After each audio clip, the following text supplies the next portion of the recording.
साथियों, आज हम लोग इस वीडियो में जानने वाले हैं कि पृथ्वी का विनाश कैसे होगा।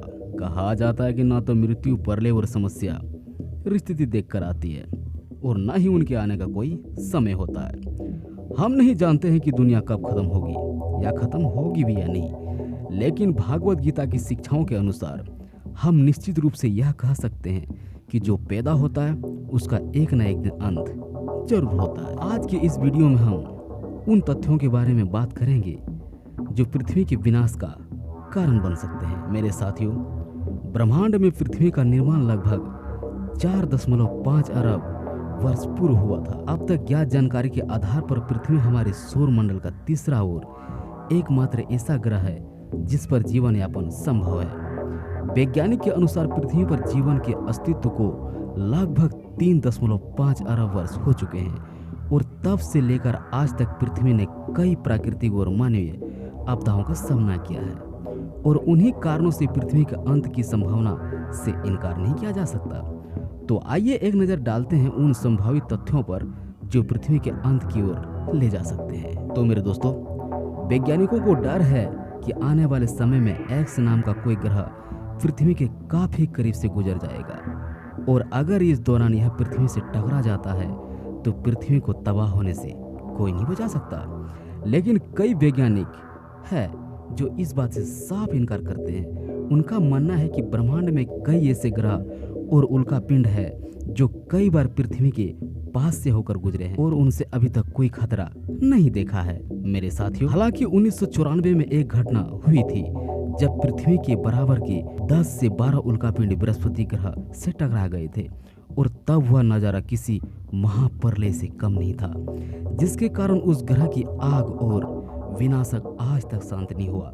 इसलिए वैज्ञानिकों का मानना है कि बृहस्पति ग्रह के साथ जो हुआ वह अगर भविष्य में कभी पृथ्वी के साथ हुआ तो पृथ्वी को विनाश से कोई नहीं बचा सकता। मेरे साथियों, ज्वालामुखी का फटना भी पृथ्वी के विनाश का एक कारण बन सकता है।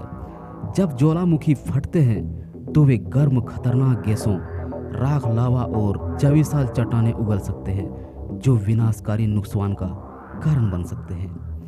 1816 में इंडोनेशिया में स्थित माउंट तबोरा नामक ज्वालामुखी से भारी तबाही मची थी, जिससे 1.5 लाख लोगों की जान चली गई थी। यह भीषण तबाही एक सामान्य ज्वालामुखी के कारण ही हुई है।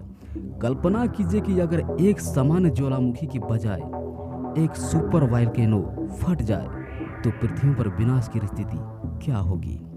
सुपर ज्वालामुखी के फटने के दौरान ज्वालामुखी से जो लावा निकलेगा वह ब्रिटेन के आकार से करीब 8 गुना बड़ा होगा और इस ज्वालामुखी के फटने से आकाश में घने काले धुएं के बादल बनेंगे जो वर्षों तक सूर्य की किरणों को पृथ्वी पर आने से रोकेंगे, जिससे पृथ्वी से जीवन लुप्त होने लगेगा और पृथ्वी का विनाश शुरू हो जाएगा। और मेरे साथियों, रात में तारों को टिमटिमाते देखना किसे अच्छा नहीं लगता, लेकिन क्या आप जानते हैं कि ये टिमटिमाते हुए तारे पृथ्वी के विनाश का कारण भी बन सकते हैं। जी हाँ, जब दो लुप्त होते तारे एक साथ आपस में मिलने लगते हैं तो उनमें से एक गामा किरण निकलती है जो इतनी शक्तिशाली और चमकीली होती है कि पलक झपकते ही हमारे धरती को नष्ट कर सकती है। मेरे दोस्तों, वैसे तो यह प्रक्रिया ब्रह्मांड में हमेशा घटित होती रहती है, लेकिन यह प्रक्रिया हमारे सौर मंडल से इतनी दूर है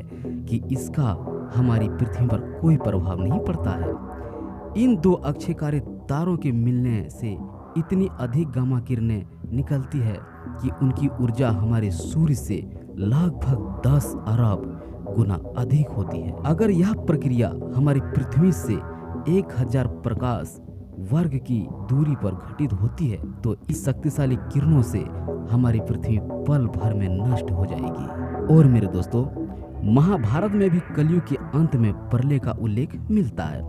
यह प्रलय पृथ्वी पर लगातार बढ़ती गर्मी के कारण होगा।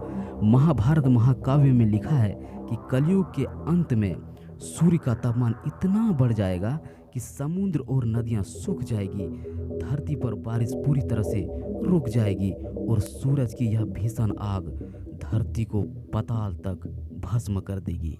और मेरे साथियों, सब कुछ जलकर राख हो जाएगा।